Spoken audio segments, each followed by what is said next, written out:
परमेश्वर पिता का धन्यवाद करते हैं आज के दिन के लिए। फिर से उसने हमारे जीवन में एक नया दिन जोड़ा है ताकि उसकी करुणा जो जीवन से भी उत्तम है उसको हम अनुभव कर सकें और परमेश्वर की सिद्ध इच्छा अपने जीवन के लिए और भी समझ सकें और उसके पवित्र वचन रूपी दर्पण में अपने जीवन को जांच सकें, देख सकें कि परमेश्वर की इच्छा के अनुसार हमारा जीवन बनता चला जा रहा है कि नहीं। इसलिए एक अवसर आज के दिन में दिया है परमेश्वर, इसलिए हम उस जीवित परमेश्वर का धन्यवाद करते हैं। मैं आप सबों का धन्यवाद करता हूं जो मेरे साथ जुड़ रहे हैं और जुड़ चुके हैं और जितने लोग जुड़ते हैं। परमेश्वर प्रभु यीशु मसीह में आप सबों को नमस्कार कहता हूं, जय मसीह कहता हूं। परमेश्वर की महिमा बड़ाई तारीफ करते हैं कि वो हमारा जीवित परमेश्वर है और इस कारण से उसकी सिद्ध इच्छा और मनसा है कि उसके लोग उसको जाने, उसको पहचाने, अपने सृष्टि करने वाले परमेश्वर को जाने और उसके निकट और आए, क्योंकि वो परमेश्वर जो स्वर्ग में रहने वाला परमेश्वर है, स्वर्ग उसका सिंहासन और पृथ्वी है जहाँ पर हम रहते हैं। और ये परमेश्वर की मनसा है कि उसके लोग उसका अनुभव करें अपने व्यक्तिगत जीवन में इस पृथ्वी पर रहते हुए। और इसलिए हम धन्यवाद करते हैं उस परमेश्वर का, उसके पवित्र वचन के लिए, प्रभु यीशु के पवित्र रक्त के लिए और परमेश्वर के आत्मा की सहायता के लिए, जिसके द्वारा हम उस जीवित परमेश्वर को समझ सकते हैं, जान सकते हैं और अपने व्यक्तिगत जीवन में अनुभव कर सकते हैं। और इस कारण से आज के दिन के लिए हम परमेश्वर के पवित्र वचन को पढ़ेंगे जो पाया जाता है यशायाह नबी की पुस्तक, उसका 55 अध्याय, उसका 6 पद से 9 पद तक, book of Isaiah chapter 55 verse 6 to 9, जो इस प्रकार से लिखा हुआ है। जब तक यहोवा मिल सकता है तब तक उसकी खोज में रहो, जब तक वह निकट है तब तक उसे पुकारो। दुष्ट अपनी चाल चलन और अनर्थकारी अपने सोच विचार छोड़कर यहोवा ही की ओर फिरे, वह उस पर दया करेगा। वह हमारे परमेश्वर की ओर फिरे और वह पूरी रीति से उसको क्षमा करेगा, क्योंकि यहोवा कहता है, मेरे विचार और तुम्हारे विचार एक समान नहीं है, न तुम्हारी गति और मेरी गति एक सी है। क्योंकि मेरी और तुम्हारी गति में और मेरे और तुम्हारे सोच विचारों में आकाश और पृथ्वी का अंतर है। परमेश्वर अपने इस पवित्र वचन को हमारे सबके हृदय के अंदर प्रकाशित करने आइए प्रार्थना करेंगे।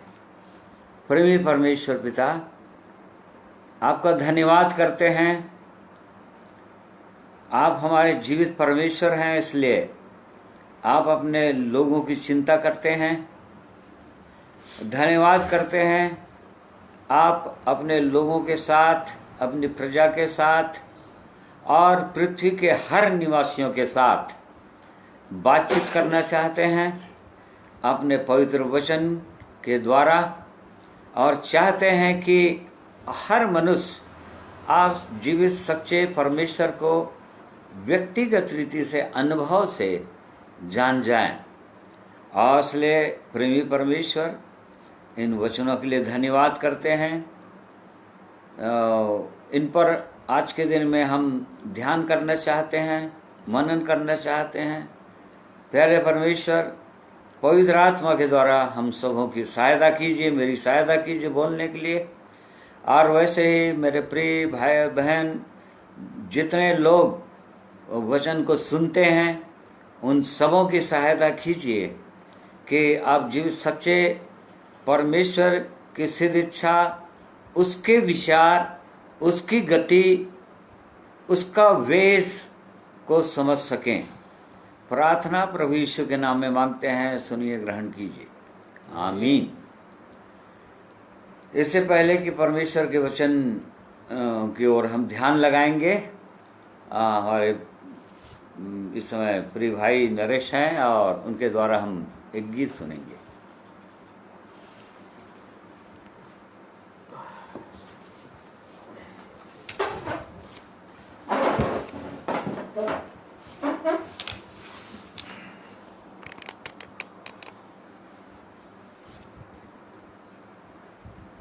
सबों को जय मसीह की।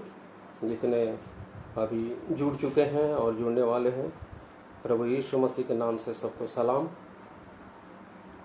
समय की नज़ाकत को देखते हुए, जैसे समय अभी चल रहा है सारे संसार में, विशेष तौर से अभी समय आ गया है बहुत बुरा हमारे भारतवर्ष के लिए, और इसलिए प्रभु की आज्ञाओं को जैसे हम पढ़ते हैं, अभी जैसे हम पढ़ रहे थे यशायाह में, कि हम उसकी खोज करें और वो हमें मिलेगा।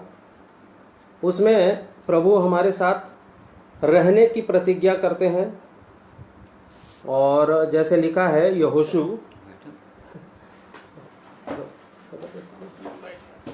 क्षमा करें, यहोशू उसका 1 अध्याय मेरे साथ अगर निकाल लें, 2-3 वचन को देखेंगे, फिर प्रभु की महिमा के लिए गीत गाऊंगा। मेरे प्रिय भाइयों और बहनों, लिखा है 1 अध्याय के 5 वचन से, तेरे जीवन भर कोई तेरे सामने ठहर न सकेगा। जैसे मैं मूसा के संग रहा, वैसा ही तेरे संग भी रहूंगा, और न मैं तुझे धोखा दूंगा और न तुझे छोड़ूंगा। इसलिए याव बांध कर दृढ़ हो जा, क्योंकि जिस देश के देने की शपथ मैंने इन लोगों के पूर्वजों से खाई थी, उनका अधिकारी तू इन्हें करेगा। इतना हो कि तू हियाव बांधकर और बहुत दृढ़ होकर जो व्यवस्था मेरे दास मूसा ने तुझे दी है, उन सब के अनुसार करने में चौकसी करना, और उससे न तो दाहिने मुड़ना और न बाएं। जहाँ जहाँ तू जाएगा तेरा काम सफल होगा। 9 पत्थर। यह व्यवस्था की यह पुस्तक तेरे चित्त से कभी ना उतरने पाए, इसी में दिन रात ध्यान दिए रहना, इसलिए कि जो कुछ उसमें लिखा है उसके अनुसार करने की तू चौकसी करे, क्योंकि ऐसा ही करने से तेरे सब काम सफल होंगे, तू प्रभावशाली होगा। क्या मैंने तुझे आज्ञा नहीं दी?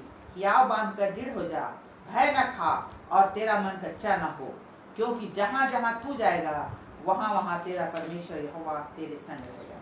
परमेश्वर की ये वाचा है उसके भय मानने वालों के लिए और उसके खोजने वालों के लिए।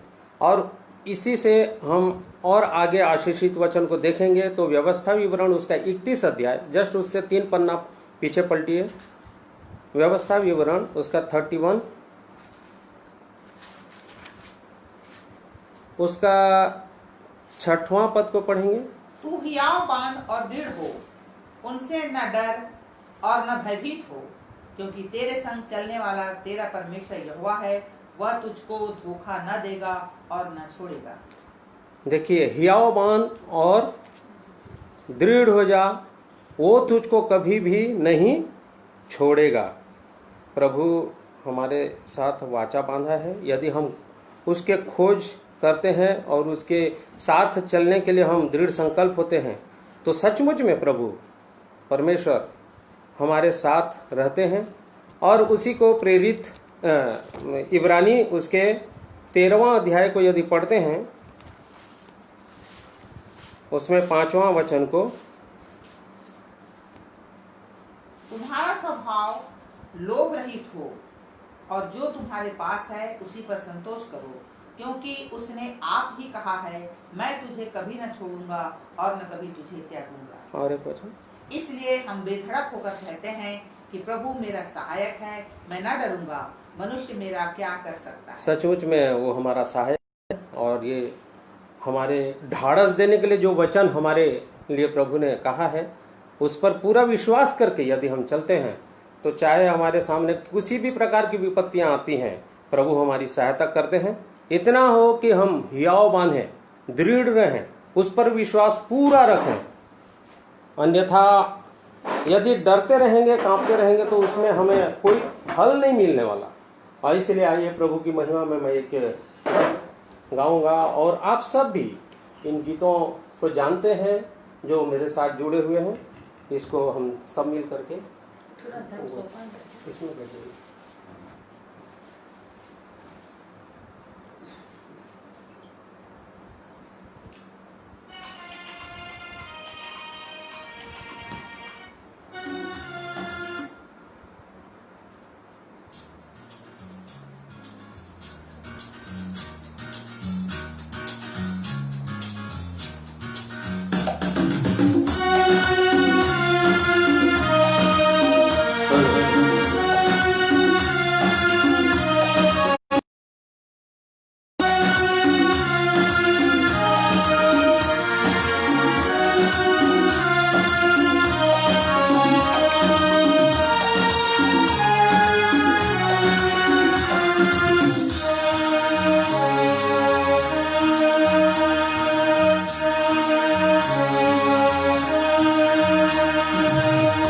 तेरे आगे आ चलूंगा और तुझको विश्राम दूंगा। मैं तेरे आगे आ चलूंगा और तुझको विश्राम दूंगा। चिंता न करो, भय न करो, हाथ पकड़ कर तुझे चलाऊंगा। चिंता न करो, हाथ पकड़ कर तुझे मैं चलाऊंगा। मैं तेरे आगे आ चलूंगा और तुझको विश्राम दूंगा। मैं तेरे आगे आ चलूंगा और तुझको विश्राम दूंगा।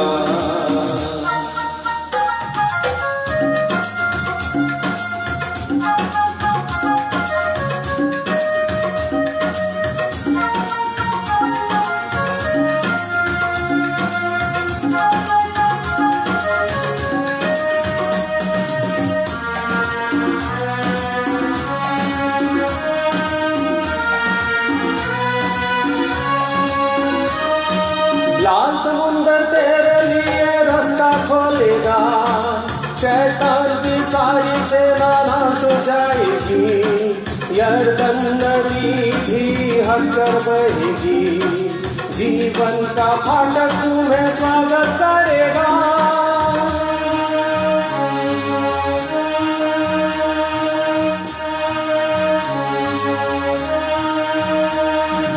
लाल समुंदर तेरे लिए रास्ता खोलेगा, शैतान की सारी सेना नाश हो जाएगी।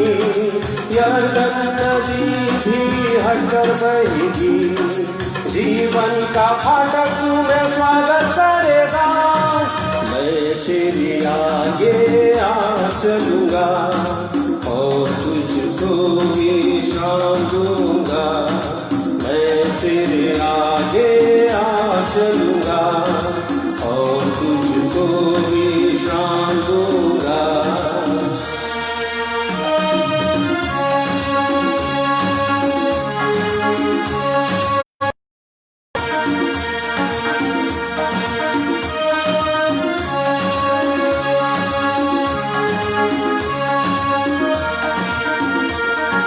तेरे के निकट कोई दुख न आएगा, मार्गों में दूत तेरी रक्षा करेगा। पाँवों में पत्थर से ठेस न लगे, स्वर्गदूत हाथों में उठा ले जाएगा।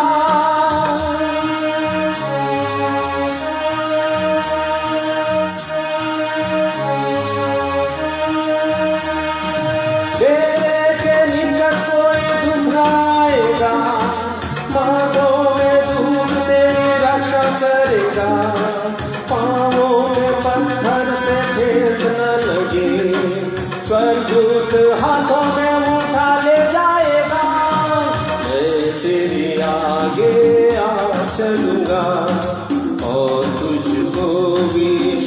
शाम दूंगा, मैं तेरे आगे आ चलूंगा और तुझको विश्राम दूंगा।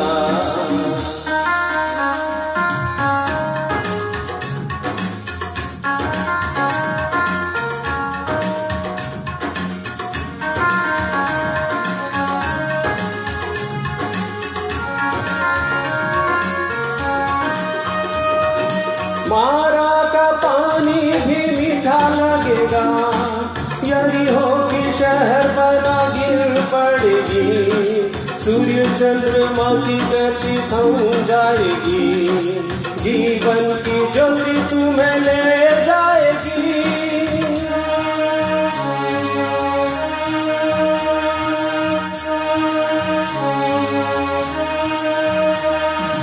मारा का पानी भी मीठा लगेगा, यरीहो की शहर बना गिर पड़ेगी, सूर्य चंद्रमा की गति थम जाएगी, जीवन की ज्योति तुम्हें ले जाएगी। मैं तेरे आगे आ चलूंगा और तुझको विश्राम दूंगा, मैं तेरे आगे आ चलूंगा और तुझको विश्राम दूंगा। चिंता न करो, भय न करो, हाथ पकड़ कर तुझे मैं चलाऊंगा। चिंता न करो, भय न करो, हाथ पकड़ कर तुझे मैं चलाऊंगा। मैं तेरे आगे आ चलूंगा और तुझको विश्राम दूंगा, मैं तेरे आगे आ चलूंगा और तुझको विश्राम दूंगा, और तुझको विश्राम दूंगा, और तुझको विश्राम दूंगा। प्रेज़ द लॉर्ड, प्रभु की महिमा हो।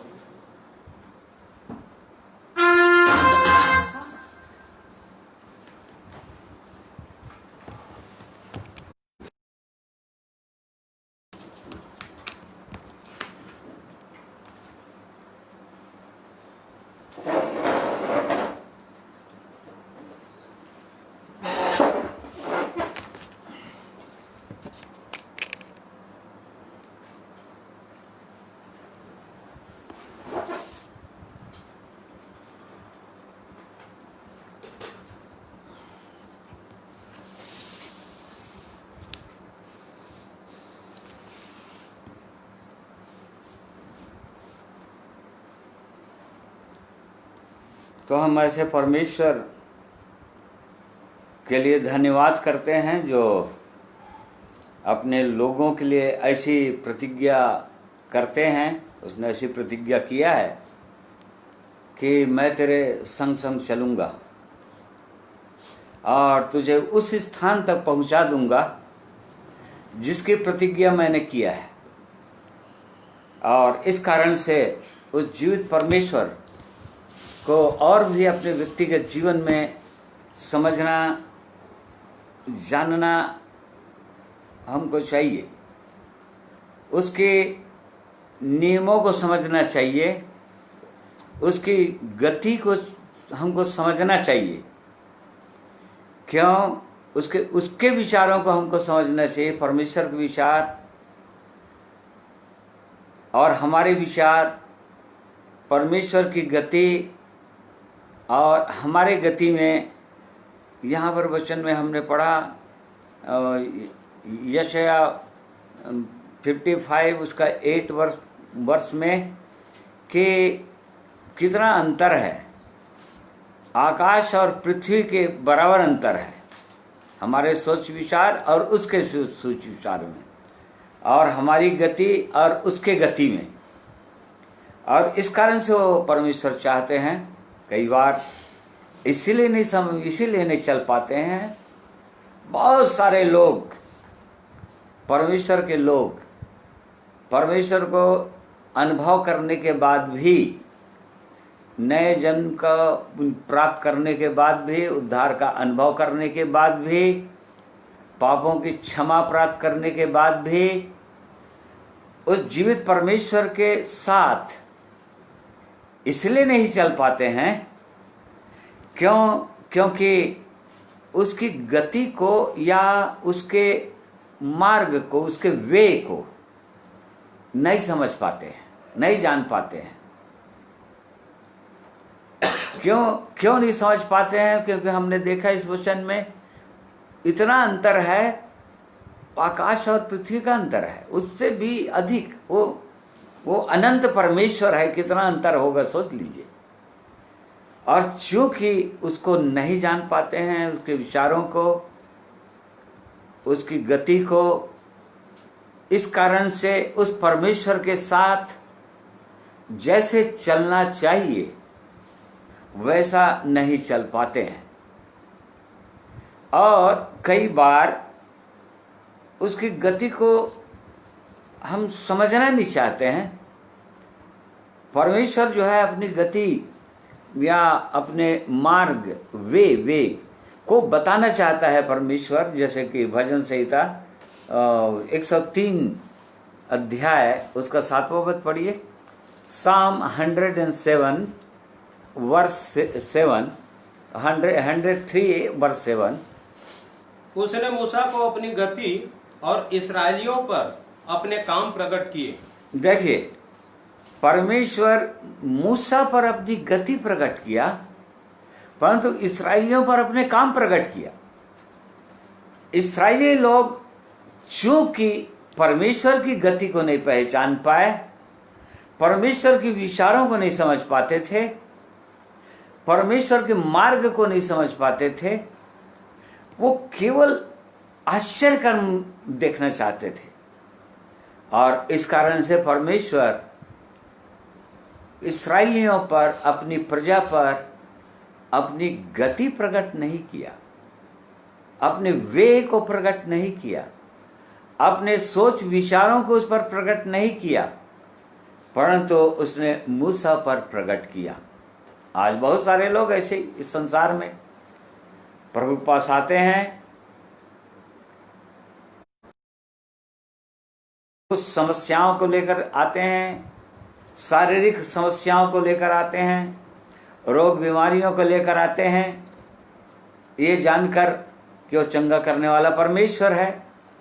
और वो है सचमुच में चंगा करने वाला परमेश्वर, और परंतु उसकी गति को जानना नहीं चाहते हैं, परमेश्वर के सोच विचारों को नहीं जानना चाहते हैं, उसकी सिद्ध इच्छा व्यक्तिगत जीवन के लिए क्या है इसको नहीं जानना चाहते हैं, केवल चिन्हों को देखना चाहते हैं कि मेरे जीवन में क्या चिन्ह करता है, उनके जीवन में क्या चिन्ह प्रकट करता है, उनके रोग बीमारियां को कैसे चंगा करता है, कर सकता है कि नहीं कर सकता है, कैसे करता है। लोग इसी के पीछे आज भाग रहे हैं, उसकी चंगाई, उससे आश्चर्य कर्मों को देखने के पीछे। और इस कारण से चूंकि उनकी लालसा परमेश्वर की गति को या परमेश्वर के सोच विचारों को जानने की इच्छा नहीं होती है, इस कारण से केवल शरीर तक ही सीमित रह जाते हैं, केवल आश्चर्य कर्मों को देखते रह जाते हैं। यदि परमेश्वर कोई आश्चर्य कर्म करे हमारे जीवन में तो आगे बढ़ते हैं। यदि या कोई प्रार्थना, एक विश्वासी यदि कोई प्रार्थना करता है परमेश्वर से शारीरिक आवश्यकताओं के लिए, शारीरिक चंगाई के लिए, यदि परमेश्वर सुन लिया तो ठीक है, तो आगे बढ़ेगा, उस पर विश्वास करेगा आगे बढ़कर। और यदि नहीं तो उस परमेश्वर को नहीं समझ पाते, नहीं जान पाते, या उसके आगे नहीं समझना चाहते। जैसे कि अय्यूब की पुस्तक में लिखा हुआ है, उसका 21 उसका 14 में,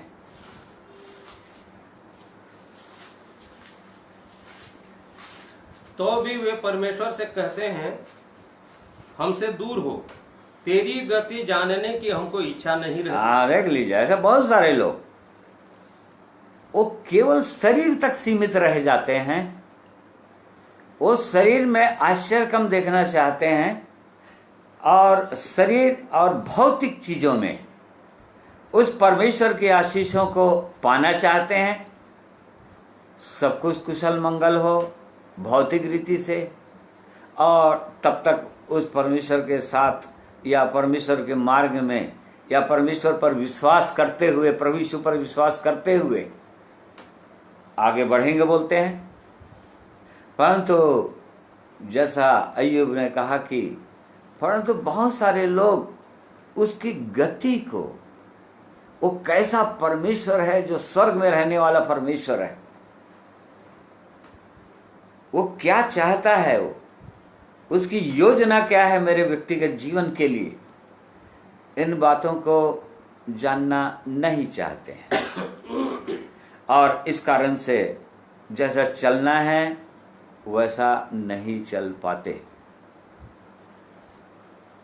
परंतु जो लोग परमेश्वर के लोग यदि परमेश्वर की सिद्ध इच्छा और मनसा को जो लोग जानना चाहते हैं, जैसे कि भाई ने अभी गीत भी गाया मूसा के विषय में कि मूसा ने कहा परमेश्वर से, निर्गमन 33 अध्याय एक्सोडस 33 उसका वर्ष 12 पढ़िए वाला 12, 13, 14। मूसा ने यहोवा से कहा, सुन, तू मुझसे कहता है इन लोगों को ले चल, परंतु यह नहीं बताया कि तू मेरे संग किसको भेजेगा। तो भी तूने कहा है, तेरा नाम मेरे चित्त में बसा है और तुझ पर मेरे अनुग्रह की दृष्टि है। और अब यदि मुझ पर तेरे अनुग्रह की दृष्टि हो तो मुझे अपनी गति समझा दे। ना देखिए, यहाँ पर मूसा जो है परमेश्वर को सीधा सीधा बोल रहा है, यदि तेरी अनुग्रह की दृष्टि मुझ पर है तो तेरी गति को मुझको समझा दे। तेरा वे क्या है, कैसे चलना है, कैसे साथ साथ चलना है, कैसे रहना है, कैसे तेरी प्रजा के साथ व्यवहार करना है, मुझको समझा दे। किस मार्ग से चलना है मुझको समझा दे। उसने प्रार्थना किया परमेश्वर से, और नहीं तो जिससे जब मैं तेरा ज्ञान पाऊं तब तेरे अनुग्रह की दृष्टि मुझ पर बनी रहे। फिर यह भी ध्यान रख कि यह जाति तेरी प्रजा है। यहोवा ने कहा, मैं आप तेरे साथ चलूंगा और तुझे विश्राम दूंगा। उसने उससे कहा, यदि तू आप न चले तो हमें यहाँ से आगे न ले जा। हाँ देखिए, वो मूसा इस बात को जानता था। क्योंकि परमेश्वर के साथ साथ रहने की उसका अनुभव हो चुका था। वो पर्वत पर परमेश्वर के साथ था और परमेश्वर की सिद्ध इच्छा और मनसा को वो समझ चुका था। परमेश्वर से वो बातें करता था और इस कारण से परमेश्वर की इच्छा को जानता था कि नहीं, इससे काम नहीं चलेगा। परमेश्वर, यदि तू मेरे साथ साथ नहीं चलेगा, यदि तू अपनी गति मुझ पर प्रकट नहीं करेगा, तो मैं एक कदम भी आगे नहीं जाऊंगा। फिर आगे यह कैसे जाना जाए कि तेरे अनुग्रह की दृष्टि मुझ पर और अपनी प्रजा पर है। क्या इससे नहीं कि तू हमारे संग संग चले, जिससे मैं और तेरी प्रजा के लोग पृथ्वी भर के सब लोगों से अलग ठहरे। हाँ देखिए, ये पहचान है परमेश्वर के लोगों की। यदि परमेश्वर के अनुग्रह की दृष्टि यदि किसी के मनुष्य के अंदर है, यदि परमेश्वर उनके साथ है, तो ये भी पहचान रहेगा संसार में कि उस संसार के और लोगों से उसका जीवन एकदम अलग रहेगा।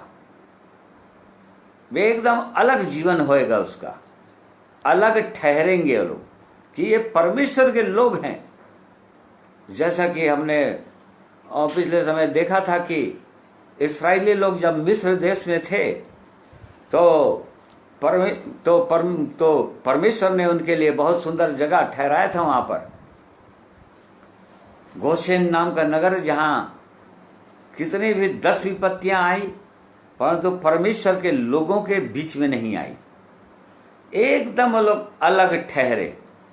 ऐसे ही ये पहचाना जा सकता है कि कौन लोग परमेश्वर के लोग हैं, कि एकदम संसार के लोगों के साथ उनका जीवन नहीं है। संसार के लोग संसार की वस्तुओं पर मन लगाए रहते हैं, संसार की चिंता में डूबे रहते हैं, संसार का भय उनको समाये रहता है, उनके अंदर भयभीत जीवन जीते हैं। संसार के लोग यदि झूठ बोलते हैं तो इनका भी जीवन वैसे ही होता है, ये लोग भी झूठ बोल सकते हैं। संसार के लोग यदि उनके जीने का तरीका, उनका आनंद का तरीका ये संसारी अभिलाषाएं हैं, संसार की चीजें हैं, संसार की वस्तुएं उनको जो खींचती है, माया मोह नाच गान, ये लोग भी ऐसे ही चलते हैं। परंतु यदि परमेश्वर के अनुग्रह यदि किसी व्यक्ति के अंदर है, यदि परमेश्वर की उपस्थिति किसी भाई और बहन के अंदर है, परमेश्वर के लोगों के अंदर है, तो उनके जीवन में बहुत बड़ा पहचान है। जैसे कि मूसा ने यहाँ पर बताया कि एकदम संसार के लोगों से अलग ठहरेंगे, एकदम अलग से पहचाने जाएंगे लोग कि ये लोग परमेश्वर पर विश्वास करने वाले लोग हैं, ये लोग परमेश्वर की सिद्ध इच्छा को जानते हैं, ये लोग परमेश्वर के मार्ग में चलते हैं, और इस प्रकार से उनका जीवन ही एकदम अलग होगा।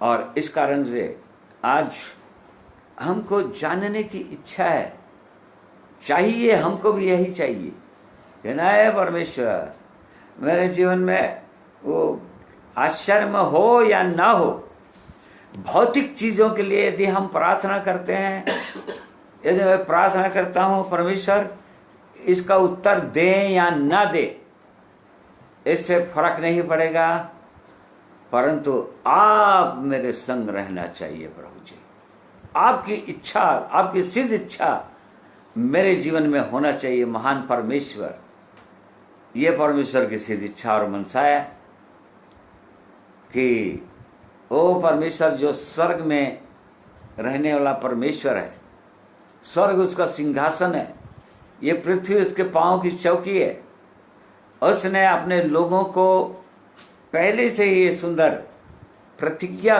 कर दी,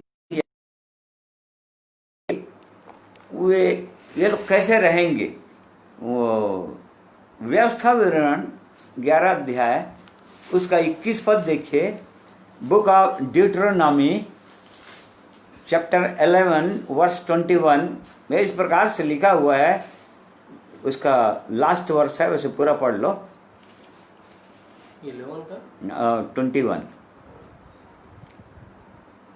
इसलिए कि जिस देश के विषय यहोवा ने तेरे पूर्वजों से शपथ खाकर कहा है था कि मैं उसे तुम्हें दूंगा, उसमें तुम और तुम्हारे बच्चे दीर्घायु हो, और जब तक पृथ्वी के ऊपर का आकाश बना रहे तब तक वे भी बने रहे। ना देखिए, ये इंग्लिश बाइबल में बहुत सुंदर इसका ट्रांसलेशन है, जो सही ट्रांसलेशन है। यहाँ पर इस प्रकार से लिखा हुआ है, that your days and the days of your children may be multiplied in the land of which the Lord swore to your fathers to give them, like the days of the heavens above the earth। देखिए यहाँ पर ये सुंदर अर्थ ये है कि परमेश्वर की आशीष तुम पर और तुम्हारे बच्चों पर बहुतायत से होता ही रहे, और तुम इस तरह से रहो इस पृथ्वी पर, तुम्हारे दिन इस तरह से बीते मानो जिस प्रकार से तुम स्वर्ग में हो। मतलब एक मसीह के संग्रह में गीत गाते हैं कि यही चखो वही सुख जो सदा सदा स्वर्ग में है। स्वर्ग में है। मतलब इस पृथ्वी पर रहते हुए कि वो आनंद को, वो सुख को चखो मानो जो स्वर्ग में होगा। स्वर्ग के जो स्वर्ग में जाएंगे, जब परमेश्वर के पास जाएंगे, और जो लोग परमेश्वर के पास हैं, और हम जब स्वर्ग की कल्पना करते हैं तो क्या कल्पना करते हैं कि वहां पर दुख नहीं होगा, वहां पर आंसू नहीं होंगे, वहां पर कोई निराश नहीं होगा, वहां पर कोई चिंतित और परेशान नहीं होगा, वहां पर कोई एक दूसरे पर क्रोध नहीं करेगा, एक दूसरे से झगड़ा लड़ाई नहीं होंगे, कोई अशुद्ध वस्तु का कोई सेवन नहीं करेगा, कोई अपशब्द अपने मुंह से नहीं निकालेगा। कैसा सुंदर वो जीवन होगा स्वर्ग में। परमेश्वर अपने लोगों को, इस्राएली लोगों को जिनको मिस्र देश से निकाला था, उनके लिए ये विचार रखा था। यद्यपि वो लोग इसका अनुभव नहीं कर सके, परंतु परमेश्वर की ये सिद्ध इच्छा अपने लोगों के लिए यही है कि जो लोग, हालांकि ये संभव नहीं हुआ था पुराने नियम में, परंतु ये नए नियम में परमेश्वर के अनुग्रह आने के बाद से, प्रभु यीशु मसीह के कारण से, और खासकर पेंटेकोस्ट के दिन से, या पवित्र आत्मा परमेश्वर के लोगों के अंदर आने के दिन से, वो आनंद, वही आनंद इस शरीर में रहते हुए, इस पृथ्वी पर रहते हुए एक व्यक्ति आनंद उठा सकता है। बिल्कुल वैसे ही चल सकता है जैसा सचमुच में मानो स्वर्ग का आनंद हम ले रहे हैं। स्वर्गीय जीवन इसी को बोलते हैं, स्वर्ग जीवन, स्वर्गीय बुलाहट के विषय में हमने पढ़ा बाइबल में। बार बार परमेश्वर जो बुलाहट दिया एक व्यक्ति को, स्वर्गीय बुलाहट है। इसका अनुभव वो परमेश्वर कराना चाहता है। अब परमेश्वर के लोगों के अंदर, जो लोग नई वाचा के अंदर आ चुके हैं, जिनके अंदर प्रभु यीशु मसीह का रक्त आ चुका है, और प्रभु यीशु के लहू से एक वाचा के अंदर आ चुके हैं, और प्रभु यीशु उनके साथ वाचा बांध चुका है, जो लोग पवित्र आत्मा का भागीदार हो चुके हैं, उनके लिए ये सुंदर परमेश्वर ने विचार रखा हुआ है। इसलिए हमको ये जानने की आवश्यकता है कि हम उन बातों को जानें, उस परमेश्वर को जानें। जैसे कि रोमियो 12 अध्याय उसके दूसरे पद में हम पढ़ते हैं, इन रोमन्स 12 वर्ष 2 में पढ़ते हैं कि तुम्हारी बुद्धि के नए हो जाने से, रिन्यूइंग ऑफ योर माइंड, मतलब तुम्हारे मन के नए हो जाने से, पढ़ो दूसरा पद, इस संसार के सदृश न बनो, परंतु तुम्हारे मन के नए हो जाने से तुम्हारा चाल चलन भी बदलता जाए, जिससे तुम परमेश्वर की भली और भावती और सिद्ध इच्छा अनुभव से मालूम करते रहो। अब देख ले, जब तक एक व्यक्ति अपने इस मन के अंदर रहता है, इस हृदय के अंदर रहता है, हम परमेश्वर के वचन में हमने पिछले समय देखा था कि यिर्मयाह 17 उसका 9 पद में जो लिखा हुआ है, इन यिर्मयाह 17:9 में लिखा है कि मन तो सबसे अधिक धोखा देने वाला होता है, उसमें असाध्य रोग लगा हुआ है। मन मनुष्य का, एक मनुष्य को भटका दिया है, धोखा दे रहा है, और इस कारण से परमेश्वर की सिद्ध इच्छा को, परमेश्वर के विचारों को, परमेश्वर की गति को नहीं समझ पाते। इसी कारण से परमेश्वर ने पुराने नियम में ही अपने नबी यहेजकेल द्वारा भविष्यवाणी किया था, वो तुमको नया मन दे देगा। वो 36 शायद 26 में है, वो तुमको नया मन देगा। देखिए, एक नया मन वो परमेश्वर देना चाहता है। पढ़ो, मैं तुमको नया मन दूंगा और तुम्हारे भीतर नई आत्मा उत्पन्न करूंगा और तुम्हारी देह में से पत्थर का हृदय निकालकर तुमको मांस का हृदय दूंगा। हाँ देखिए, इसी कारण से परमेश्वर चाहता है कि इस हृदय को एकदम बदल देना चाहता है, क्योंकि इसके अंदर असाध्य रोग लगा हुआ है। और वो परमेश्वर की इच्छा को, सिद्ध इच्छा को, उसके सोच विचारों को, उसकी गति को मनुष्य कभी भी नहीं समझ सकता जब तक हृदय चेंज ना हो जाए, हृदय नया ना हो जाए। एकदम नया कर देना चाहता है परमेश्वर, एक आश्चर्य कम करना चाहता है, अद्भुत आश्चर्य कम। और तभी एक मनुष्य परमेश्वर के सोच विचार को अपने व्यक्तिगत जीवन के लिए, परमेश्वर की इच्छा को, मेरे लिए परमेश्वर आपकी क्या इच्छा है, तभी एक व्यक्ति समझ पाता है, समझ पाएगा, अन्यथा नहीं समझ पा सकेगा, नहीं कभी भी नहीं समझेगा। तो यहाँ पर इसीलिए परमेश्वर का वचन में हमने पढ़ा कि परमेश्वर के विचार, क्योंकि यहोवा कहता है मेरे विचार और तुम्हारे विचार एक समान नहीं है।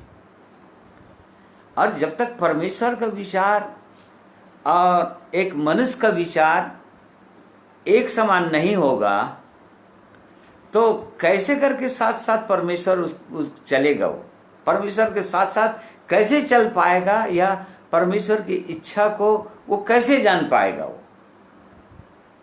और ये परमेश्वर की इच्छा है, लेकिन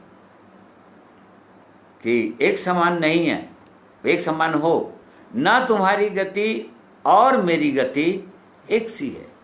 मतलब तुम्हारा रास्ता अलग है, मेरा रास्ता अलग है।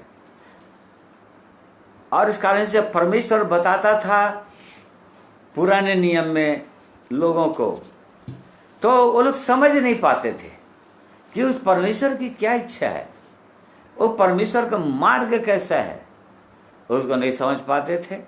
मूसा इस बात को समझा,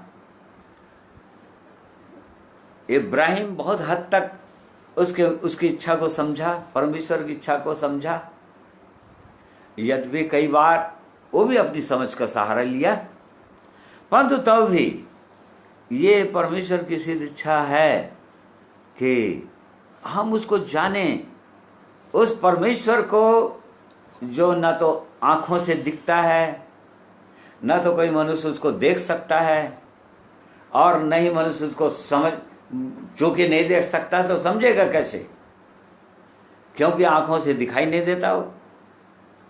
वो केवल अनुभव किया जा सकता है।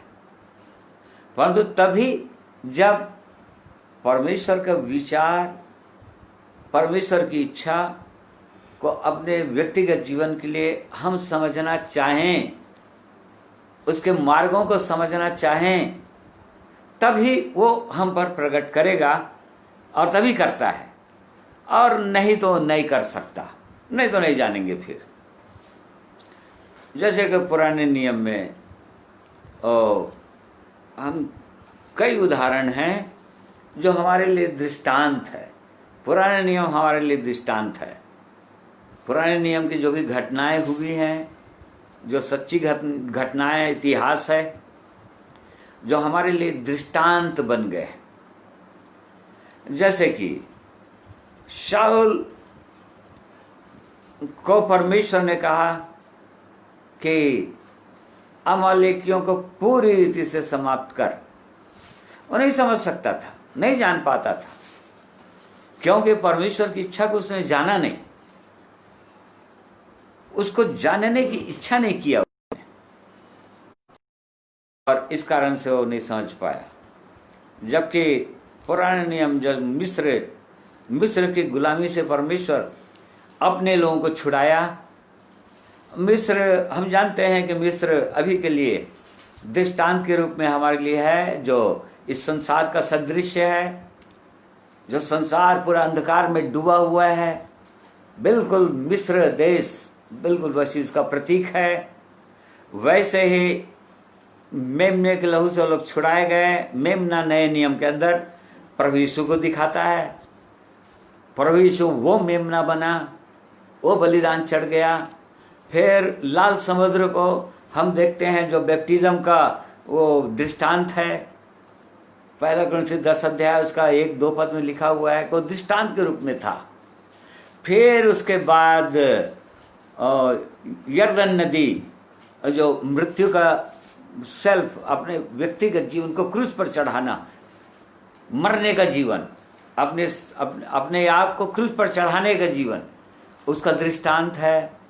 वैसे ही इन बातों को समझना परमेश्वर नहीं जानता था कि विचारों को, चूंकि शाऊल को चुना था परमेश्वर, अपने लिए चुना था, एक नया ही मनुष्य बन गया था, वो भी एकदम नया परिवर्तित हो गया था, वो नया मनुष्य बन गया था। परंतु उसके बाद भी वो परमेश्वर की इच्छा को, परमेश्वर के वे को नहीं समझ पाया। और वैसे ही अमालेकी, बाइबल में पुराने नियम बार बार इस्राएलियों का युद्ध अमालेकियों के साथ होता था।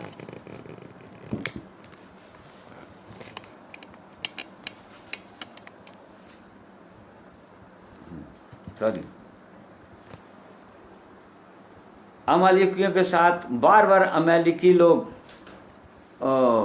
युद्ध इस्राएलियों के साथ करते ही रहते थे। ये बिल्कुल, ये शरीर का दृष्टांत है। वो जिस प्रकार से आत्मा शरीर का विरोधी है, शरीर आत्मा का विरोधी है, शरीर जो है आत्मा के जीवन को जीने नहीं देता है।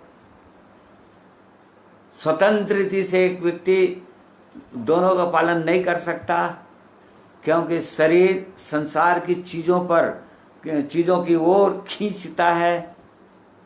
परंतु आत्मा जो है परमात्मा, परमेश्वर की ओर हमारा ध्यान केंद्रित करता है, परमेश्वर की इच्छा को पालन करवाना चाहता है। इस कारण से जैसे ही हम निर्गमन 17 अध्याय में, इन एक्सोडस 17 में हम पढ़ते हैं कि वहाँ पर इस्राएली लोग जंगल में, मरुस्थल में आ गए थे, वहाँ पर पानी की कमी थी। परमेश्वर, इस्राएली लोग कुड़कुड़ाने लगे थे, बड़बड़ाने लगे थे मूसा पर। और तब फिर परमेश्वर ने मूसा को कहा था, चट्टान पर लाठी मार दे, उस लाठी को जिसे तूने लाल समुद्र पर मारा था। और तब पानी बह गया, जो पवित्र आत्मा का प्रतीक है, पवित्र आत्मा के जीवन का प्रतीक है। और जैसे ही पानी बह गया, उसके बाद 8 पद से पढ़िए वाला। तब अमालेकी आकर रपीदीम में इस्राएलियों से लड़ने लगे। तब मूसा ने यहोशू से कहा, हमारे लिए कई पुरुषों को चुनकर छांट ले। हाँ, देख यहाँ पर परमेश्वर ने उपाय कर दिया, उस आत्मिक जल का उपाय कर दिया। और जैसे ही जल बहा, उसके बाद हम देख रहे हैं कि अमालेकी लोग, अमालेकी मतलब वारलाइक, जो हमेशा युद्ध करने वाले हैं, अर्थात शरीर का जीवन, शरीर का प्रतीक है ये अमालेकी, जो है, जो हर समय शरीर जो है परमेश्वर के साथ चलने में, आत्मा के जीवन को रुकावट डालने की कोशिश करता है, हर समय डालना चाहता था। और परमेश्वर ने इसके लिए भी उपाय किया। तो इसी प्रकार से परमेश्वर ने शाऊल राजा को आज्ञा दिया कि अमालेकियों को पूरी रीति से नाश कर दे, एक एक जने को नाश कर दे। और तब फिर जब शाऊल ने पूछा कि नाश कर दिया, शाऊल से मिला, तो शाऊल अच्छी खराब भेड़ बकरियों को, या निर्बल, कमजोर, जो समझता था कि ये कोई काम के नहीं है, ये ऐसे चीजों को, निकम्मों को तो उसने नाश कर दिया, परंतु ऐसे बलवंत को रख लिया था। और जब शमूएल आया तो मैंने परमेश्वर की आज्ञा को माना, बोला। और तब फिर परमेश्वर ने कहा, देखो कौन सा पद है, 15 अध्याय का, देखो 12 पद है क्या, या कौन सा पद है? हाँ, पढ़ो बोलो, जोर से। जब शमूएल शाऊल से भेंट करने के लिए सवेरे उठा, तब शमूएल को यह बताया गया, शाऊल करमेल को आया था और अपने लिए एक स्मारक खड़ा किया और घूमकर गिलगाल को चला गया है। नहीं वो भेड़ बकरियों का आवाज कैसे आ रहा है वो दिया। 14 से। हाँ 14 पर से पढ़ो। शमूएल ने कहा, फिर भेड़ बकरियों का यह मिमियाना और गाय बैलों का यह रम्हाना जो मुझे सुनाई देता है, यह क्यों हो रहा है? हाँ देखिए, वो शमूएल नबी को बोल रहा था कि हाँ मैंने परमेश्वर की इच्छा को पूरा कर दिया है, परमेश्वर की आज्ञा को पूरा कर दिया। शमूएल नबी ने कहा फिर ये आवाज कहाँ से आ रहा है यदि तुमने मार दिया तो? वैसे ही चूंकि अमालेकी ये शरीर का जीवन को दिखाता है और इसलिए प्रभु यीशु ने कहा पूरी रीति से अपने शरीर को क्रूस पर चढ़ाओ, इसका इनकार करो, प्रतिदिन इनकार करो, अपना क्रूस ले लो।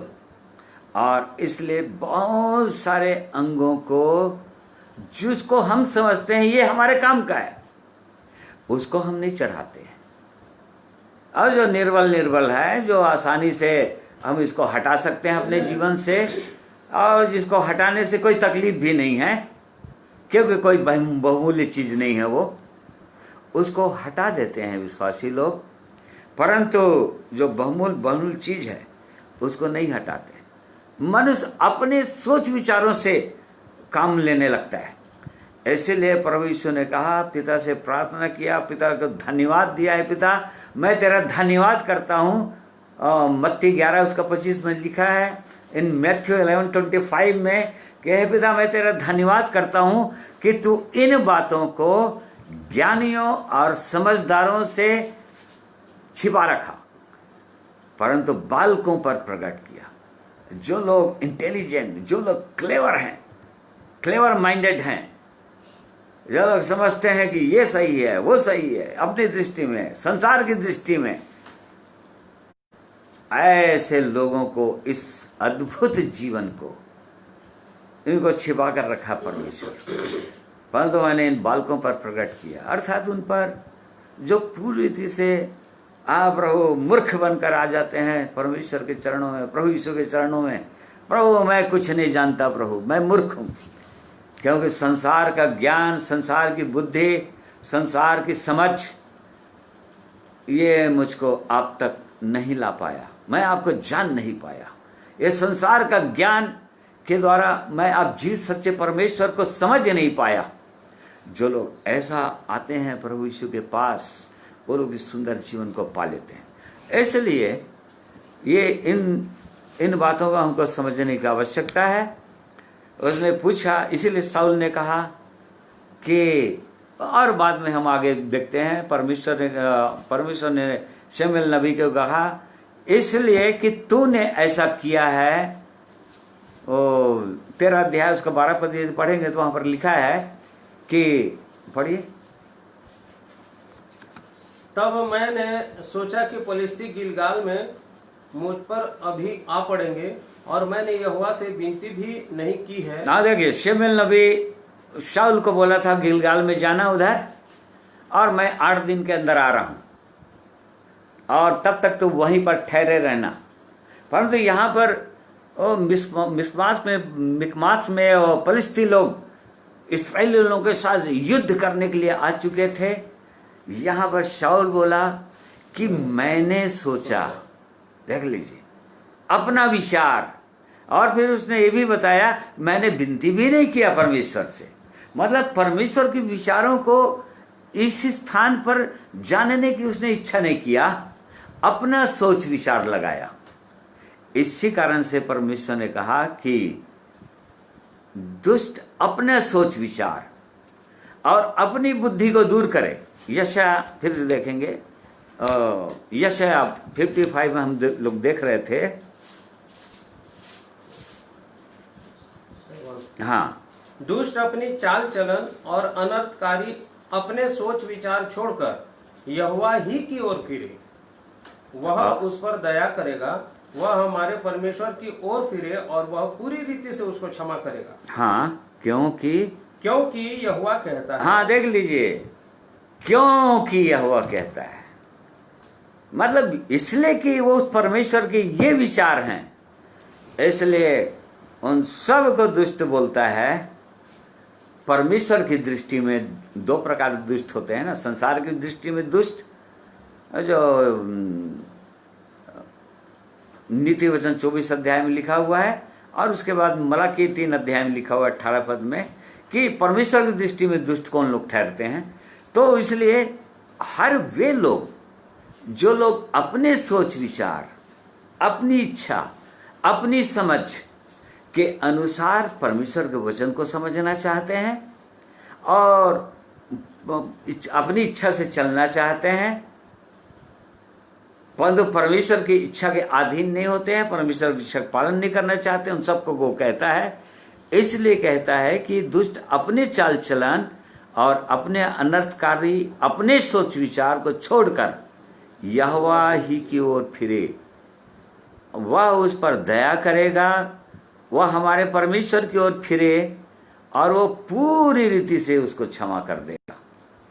और इसलिए वो परमेश्वर के यहाँ पर वो बुलाहट है, वो बुलाना चाहता है, बुला रहा है परमेश्वर अपने लोगों को कि जो लोग परमेश्वर की इच्छाओं को जानना चाहते हैं, उनको, जो परमेश्वर की गति को समझना चाहते हैं, जो परमेश्वर के वेश को समझना चाहते हैं, उनको बोल रहा है कि अपने सोच विचारों को एक किनारे करो और मेरे पास आओ, पश्चाताप करो, मन फिराओ, स्वीकार करो कि प्रभु यहां पर मैं अपनी इच्छा के अनुसार चल रहा हूं, अपने इंटेलिजेंस के अनुसार चल रहा हूं। परमेश्वर हमारी बुद्धि को, हमारी समझ को, हमारे ज्ञान को वो तो मूर्खता ठहरा दिए, मूर्ख है, वो हटा देता है परमेश्वर। बहुत सारे लोग परमेश्वर के वचन को जानते हैं, अब बहुत सारे वचनों को कोड कर सकते हैं, रेफरेंस दे सकते हैं, परंतु क्या परमेश्वर की इच्छा को जानते हैं? परमेश्वर के वचन के अनुसार चलने का अनुभव है? बहुत से लोग अपने और इंटेलिजेंसी के कारण से, बहुत सारे लोग बहुत गिफ्टेड होते हैं, परंतु क्या परमेश्वर उनके गिफ्ट को अपनी महिमा के लिए इस्तेमाल कर सकता है, करेगा? नहीं, तब तक नहीं करेगा, तब तक नहीं करता है जब तक वो विश्वासी अपने आप को क्रूस पर नहीं चढ़ाएगा या उसके लिए नहीं मरता है। चाहे जो भी टैलेंट हो, चाहे जो भी ज्ञान हो, मैं शून्य हूं। जैसा कि पौलुस ने कहा, मैं जो भी मेरे पास ज्ञान था, जो भी मेरे पास धार्मिकता थी व्यवस्था के अनुसार, वो सब मैं कूड़ा और कचरा समझ लिया ताकि वो मसीह को किसी रीति से मैं प्राप्त कर सकूं। वो जो विद्वान व्यक्ति था पौलुस, उसने एकदम मूर्ख समझ लिया अपने आप को, अपने ज्ञान और बुद्धि को कचरा समझ लिया, और तब कहीं परमेश्वर, परमेश्वर जो बुद्धिमान परमेश्वर है, वो परमेश्वर का आत्मा उसको ज्ञान और बुद्धि से भर दिया, अपनी गति उसने बता दिया। तो इस प्रकार से यहाँ पर परमेश्वर वो बोल रहा है कि इसलिए हमको अपने सोच विचार, अपनी बुद्धि, अपनी समझ का सहारा यदि हम किसी भी चीज में ले रहे हैं तो हमको हटना पड़ेगा वहां पर से, उसको इनकार करना पड़ेगा, उसके लिए मरना पड़ेगा, उसको स्वीकार करना पड़ेगा। नहीं प्रभु सच है, यहां पर मैं अपनी समझ, अपनी बुद्धि का सहारा लेता हूं, आपकी ओर नहीं देखता, और तब परमेश्वर की ओर फिरने की आवश्यकता है। फिर 6वां पद में हम पढ़ते हैं, जब तक यहोवा मिल सकता है तब तक उसकी खोज में रहो, जब तक वह निकट है तब तक उसे पुकारो। देखिए, वो उस परमेश्वर को बोल रहा है जब तक यहोवा मिल सकता है। कब मिलेगा वो परमेश्वर? और जब तक वो निकट है, जब तक वो मिल सकता है, और जब तक वो निकट निकट है उसको पुकार लो। देख लीजिए, ओ परमेश्वर अभी निकट है, हम सबों के निकट है, अभी परमेश्वर वचन को सुन रहे हैं। और तब यदि पुकारेंगे तो सुनेगा, और नहीं तो नहीं सुनेगा, वो फिर चला जाएगा, दूर हो जाएगा। इस सुंदर उसका उदाहरण हम श्रेष्ठ गीत में पाते हैं। श्रेष्ठ गीत 5वां अध्याय, इन सॉन्ग ऑफ सोलोमन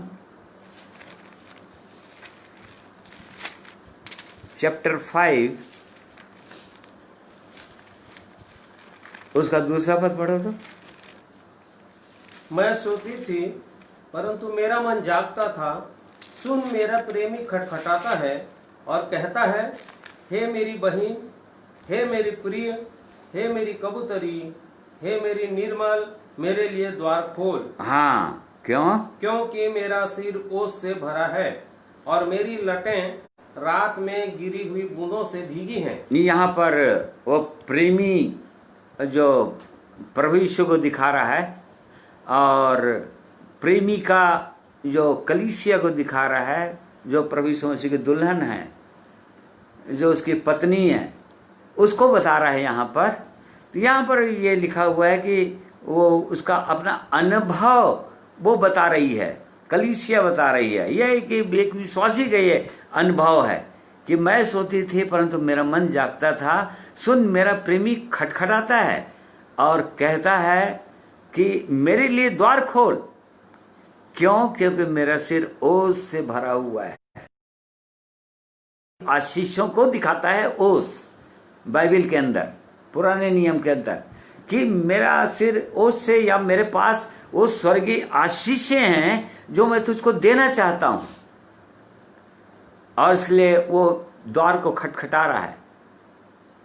ऐसे ही हमारा प्रभु यीशु कई लोगों के हृदय के द्वार को, जब ऐसे परमेश्वर के पवित्र वचन को हम सुनते हैं, पवित्र आत्मा की आवाज को जब हम सुनते हैं, तो मानो वो परमेश्वर, वो प्रभु यीशु, वो हमारा प्रेमी द्वार खटखटा रहा है कि खोलो खोलो खोलो, मैं मेरे पास वो आशीषें हैं, स्वर्गीय आशीषें, जो मैं तुमको देना चाहता हूं। परंतु यहाँ पर ये जो कलीसिया है, या परमेश्वर के लोगों का जो अनुभव है, उसके विषय में लिखा हुआ है कि मैं अपना वस्त्र उतार चुकी थी, मैं फिर उसको कैसे पहनूं, मैं तो अपने पांव धो चुकी थी, अब उसको फिर कैसा मैला करूं।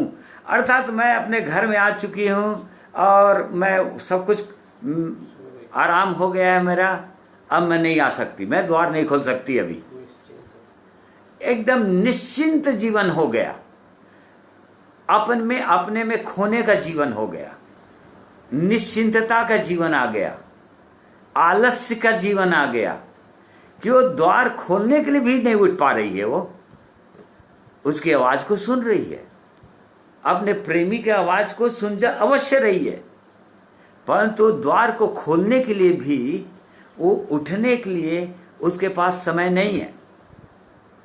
अब ओ परमेश्वर क्या करेगा, ओ प्रभु यीशु क्या करेगा?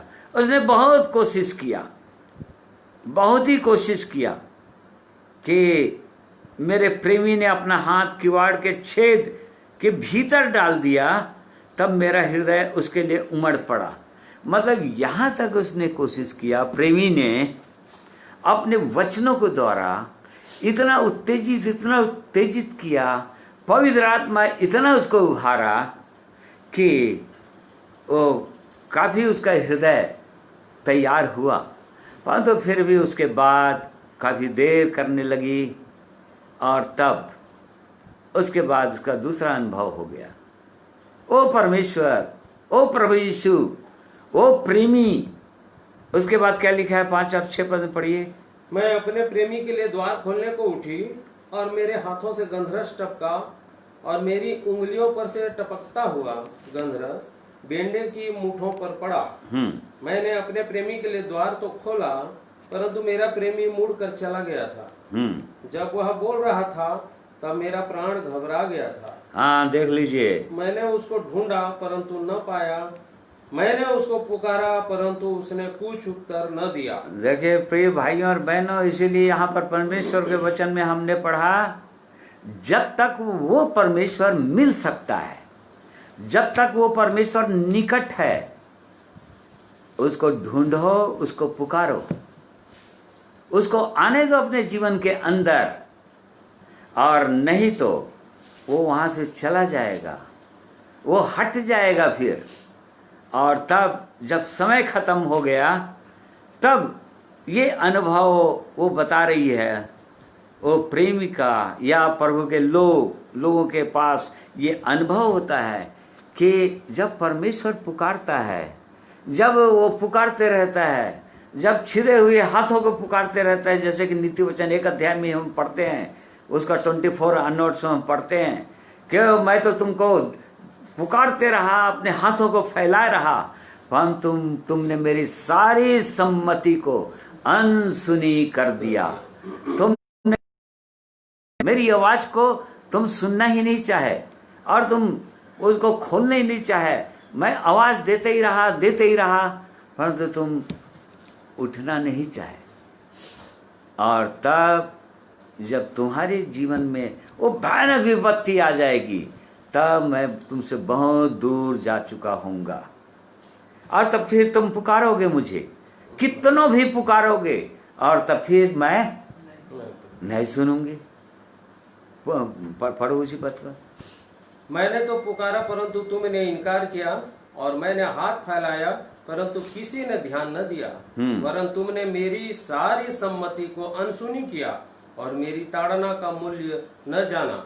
इसलिए मैं भी तुम्हारी विपत्ति के समय हंसूंगी, और जब तुम पर भय आ पड़ेगा, वरन आंधी के समान तुम पर भय आ पड़ेगा, और विपत्ति बवंडर के समान आ पड़ेगी, और तुम संकट और सकेती में फंसोगे, तब मैं ठट्ठा करूंगी। उस समय वे मुझे पुकारेंगे और मैं न सुनूंगी। हाँ, देख लीजिए मेरे प्रिय भाइयों और बहनों, वो परमेश्वर अभी पुकार रहा है, अभी बुला रहा है, वो आ जाओ मेरे पास, आ जाओ, मुझको ढूंढो, मैं तुम्हारे निकट हूं, अभी तुमसे दूर नहीं हूं। परंतु वो समय आ रहा है जब वो हमसे दूर चला जाएगा। इस समय खो देंगे। प्रभु जो है वो परमेश्वर, स्वर्ग और पृथ्वी का स्वामी है, वो महाराजा धीराज है। कल्पना करके देखिए, यदि कोई बहुत विशिष्ट व्यक्ति,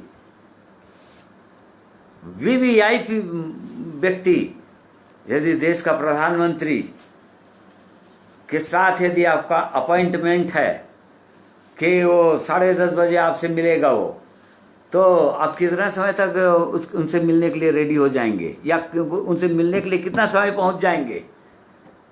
निश्चित रूप से आप घंटा, आधा घंटा पहले ही पहुंच जाएंगे। परंतु यदि 10 बजे का समय दिया है, आप 10:30 बजे पहुंचते हैं, 10:15 बजे पहुंचते हैं उससे मिलने के लिए, तो क्या सोचते हैं वो प्रधानमंत्री आपके लिए ठहरा रहेगा? जो समय दिया है वो ठहरा रहेगा? किसी हालत में नहीं ठहरेगा। हमारा परमेश्वर जो राजाओं का राजा है, जो प्रभुओं का प्रभु है, जो सर्वशक्तिमान परमेश्वर है, वो पुकार रहे, उसका वचन है, उसके वचन को हम सुन रहे हैं अभी। वो बुला रहे हैं लोगों को, आ जाओ मेरे पास, आ जाओ। वो पुकार रहा है, मेरी आवाज को सुनो। वो उत्तम स्वर्गीय आशीष मेरे पास है, और उसको ले लो बोल रहा है। इसलिए प्रिय भाइयों और बहनों, कहीं ऐसा ना हो जाए जैसा कलीसिया का या प्रेमिका का या दुल्हन का ये अनुभव हो जाए। मैंने अपने प्रेमी के लिए द्वार तो खोला, परंतु मेरा प्रेमी मुड़कर चला गया था। जब वो बोल रहा था तब मेरा हृदय, प्राण घबरा गया था। मैंने उसको ढूंढा परंतु न पाया, मैंने उसको पुकारा परंतु उसने कुछ उत्तर न दिया। ऐसा समय ना आ जाए। इसलिए प्रिय भाइयों और बहनों, ये परमेश्वर की सिद्ध इच्छा और मनसा है कि आज यदि हम कहीं पर भी अपने सोच विचार के अनुसार चल रहे हैं तो परमेश्वर पुकार रहा है हमको। जिस प्रकार से यशायाह नबी की पुस्तक उसका 30वां अध्याय उसका 21 पद में हम पढ़ते हैं, book of Isaiah chapter 30 verse 21 में इस प्रकार से लिखा हुआ है, जब कभी तुम दाहिनी या बाईं ओर मुड़ने लगो तब तुम्हारे पीछे से यह वचन तुम्हारे कानों में पड़ेगा, मार्ग यही है, इसी पर चलो। आज सुन लीजिए परमेश्वर की आवाज को। कहीं परमेश्वर के मार्ग से आप दाएं या बाएं तो नहीं मुड़ रहे हैं, कहीं दाएं की ओर तो नहीं चल रहे हैं या बाएं की ओर तो नहीं चल रहे हैं, कहीं क्या क्रूस के मार्ग में है, वो सकरे मार्ग में है जो अनंत जीवन को पहुंचा रहा है। मेरे प्रिय भाइयों और बहनों, यदि आप मुड़ने वाले हैं या मुड़ रहे हैं, यदि परमेश्वर के मार्ग में चलने का अनुभव है, यदि कदम दाएं या बाएं की ओर जा रहा है तो पीछे से परमेश्वर आवाज देता है, ओ पवित्र आत्मा पुकारता है कि मार्ग ये है, इस पर चलो, दाएं या बाएं मत मुड़ो, नहीं तो उन उत्तम आशीषों को खो दोगे, उत्तम आशीषें नहीं पाओगे। और इसलिए ये परमेश्वर की सिद्ध इच्छा और मनसा है अपने लोगों के लिए कि उसके सोच विचार, इसलिए बोल रहा है जब तक यहोवा मिल सकता है उसकी खोज में रहो, जब तक वो निकट है तब उसको पुकार लो। अभी वो निकट है हमारे, जैसे कि भजन संहिता 32 उसका 6वां पद भी पढ़िए बोला, इन साम 32 वर्स 6। इस कारण हर एक भक्त तुझसे ऐसे समय में प्रार्थना करे जबकि तू मिल सकता है। निश्चय जब जल की बड़ी बाढ़ आए तो भी उस भक्त के पास न पहुंचेगी। देख लीजिए, अभी कैसो भी परिस्थितियां हो जीवन में, कैसो भी समस्याएं हो जो बाढ़ के समान हो, तो भी अभी वो समय है, बोल रहा है परमेश्वर। यदि परमेश्वर के चरणों में आएंगे वो मिल सकता है वो परमेश्वर। यदि पुकार लेंगे तो वो सुन लेगा, प्रार्थना को ग्रहण कर लेगा वो, और सुंदर स्वर्गीय आशीषों को हमारे जीवन में उंडेल देगा। और इसलिए प्रिय भाइयों और बहनों, इन वचनों के द्वारा परमेश्वर हम में से हर एक की सहायता करे, हर एक की अगुवाई करे कि हम अपने आप को जांचें कि कहीं हम दाएं या बाएं तो नहीं हैं। परमेश्वर के मार्ग में, परमेश्वर जीवित मार्ग में जो क्रूस का मार्ग है उसी में है कि नहीं। प्रभु यीशु ने कहा यूहन्ना 10 अध्याय में, जो कोई द्वार से प्रवेश नहीं करता परंतु कूद फांद कर आ जाता है कहीं से, वो चोर और डाकू है, बोला उसने। प्रभु यीशु ने कहा द्वार मैं हूं, यदि मेरे द्वारा कोई भीतर प्रवेश करेगा, अर्थात के राज्य के अंदर आना चाहेगा प्रभु यीशु मसीह के द्वारा, तो ही उसमें प्रवेश कर पाएगा।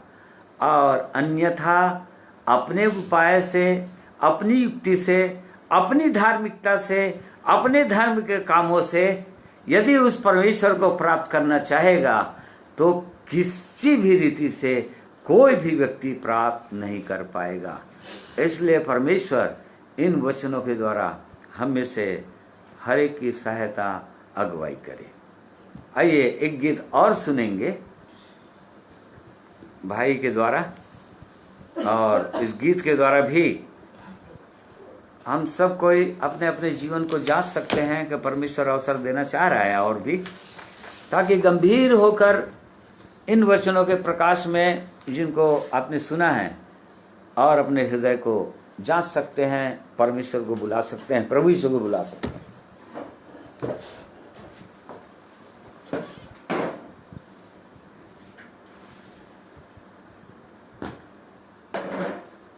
एक वचन पढ़ देंगे। एक वचन मेरे साथ निकाल लीजिए। यशायाह उसका 43 उसका 1 पद से 7 पद तक हम पढ़ेंगे और हमारी बहन पढ़ने में अगुवाई करेंगी। हे इस्राएल तेरा रचने वाला और हे याकूब तेरा सृजनहार यहोवा अब यूं कहता है, मत डर, क्योंकि मैंने तुझे छुड़ा लिया है, मैंने तुझे नाम लेकर बुलाया है, तू मेरा है। जब तू जल में होकर जाए मैं तेरे संग संग रहूंगा, और जब तू नदियों में होकर चले वे तुझे डुबा न सकेंगी। जब तू आग में चले तब तुझे आंच न लगेगी और उसकी लौ तुझे न जला सकेगी, क्योंकि मैं यहोवा तेरा परमेश्वर हूँ, इस्राएल का पवित्र, मैं तेरा उद्धार करता हूँ। तेरी छिड़ौती मैंने मिस्र को और तेरी संति कूश और सबा को देता हूँ। मेरी दृष्टि तू अनमोल और प्रतिष्ठित ठहरा है और मैं तुझसे प्रेम रखता हूँ। इस कारण मैं तेरी संति मनुष्यों को और तेरे प्राण के बदले में राज्य के लोगों को दे दूंगा। मत डर, क्योंकि मैं तेरे साथ हूँ। मैं तेरे वंश को पूर्व से ले आऊंगा और पश्चिम से भी इकट्ठा करूंगा। मैं उत्तर से कहूंगा दे दे और दक्षिण से कि रोक मत रख। मेरे पुत्रों को दूर से और मेरी पुत्रियों को पृथ्वी की छोर से ले आओ। हर एक को जो मेरा कहलाता है, जिसको मैंने अपनी महिमा के लिए सृजा, उसको मैंने रचा और बनाया है। मैंने जिसको अपनी महिमा के लिए रचा और बनाया है, मत डर, क्योंकि मैं तेरे साथ हूँ। सो प्रभु इन्हीं वचनों के द्वारा से ये गीत मैं प्रभु की महिमा के लिए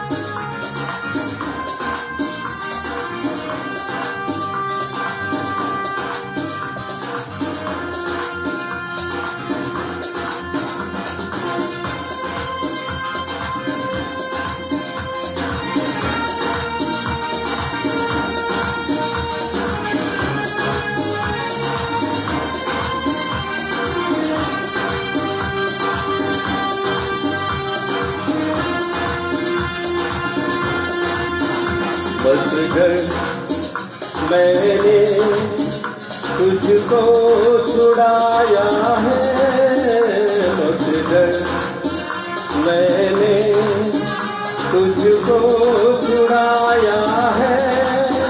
तेरा नाम ले करके तुझे मैंने बुलाया है, तेरा नाम ले करके तुझे मैंने बुलाया है। मत डर, मैंने तुझको छुड़ाया है, मत डर।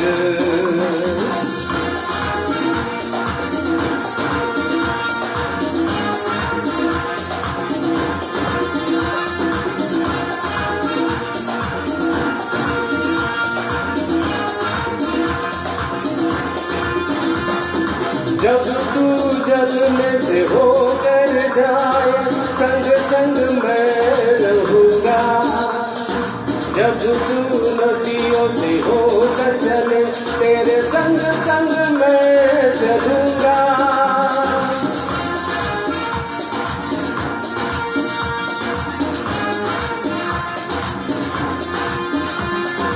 जब तू जल में से होकर जाए संग संग मैं रहूंगा, जब तू नदियों से होकर चले तेरे संग संग मैं चलूंगा।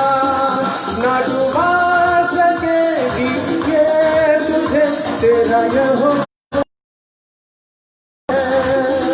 ना डुबा सकेगी ये तुझे तेरा यहोवा कहता है। मत डर, मैंने तुझको छुड़ाया है, मत डर।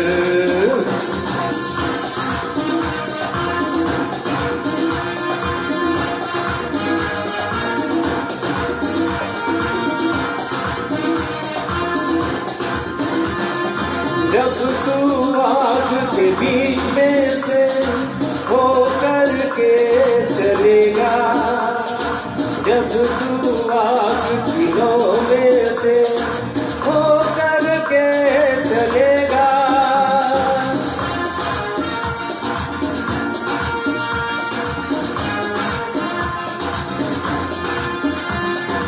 जब तू आग के पीछे से होकर के चलेगा, जब तू आग की लौ में से होकर के चलेगा, न जला सकेगी ये तुझे तेरा यहोवा कहता है, न जला सकेगी ये तुझे तेरा यहोवा कहता है। मत डर मैंने तुझको पुकारा है, मत डर।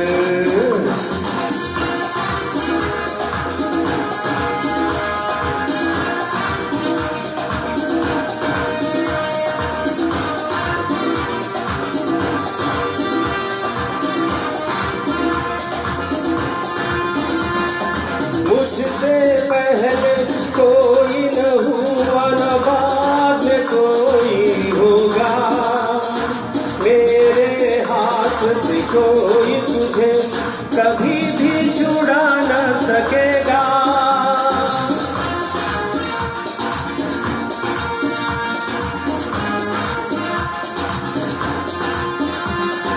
मुझसे पहले कोई न हुआ न बाद में कोई होगा, मेरे हाथ से कोई तुझे कभी भी छुड़ा न सकेगा। तेरा रचने वाला सिरजनहार यहोवा कहता है, तेरा रचने वाला सिरजनहार यहोवा कहता है। मत डर मैंने तुझको छुड़ाया है, मत डर मैंने तुझको छुड़ाया है। तेरा नाम ले करके तुझे मैंने बुलाया है, तेरा नाम ले करके तुझे मैंने बुलाया है। मत डर मैंने तुझको छुड़ाया है, मत डर।